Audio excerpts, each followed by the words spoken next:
आदाब नाजरीन, INE today news में आपका खैर मकदम करते हैं। आइए देखते हैं ये तफसीलात। शहर हैदराबाद के न्यू मलकपेट इलाके में महकमे आबकारी के लोगों की चेकिंग के दौरान आज इनके हाथ एक मुश्तबा शख्स हाथ लगा और उसकी झड़ती लेने पर करीब 2 किलो गांजा बरामद हुआ। लिहाजा महकमे के लोगों ने इसी पर इक्तफा ना करते हुए उसके साथ मज़ीद सख्ती बरती।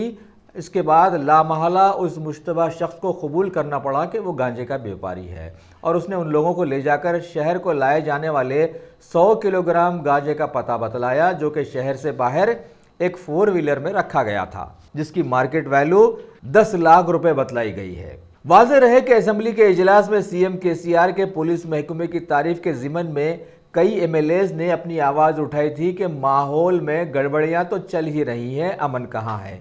वो बातें अब सच होती दिखाई दे रही हैं।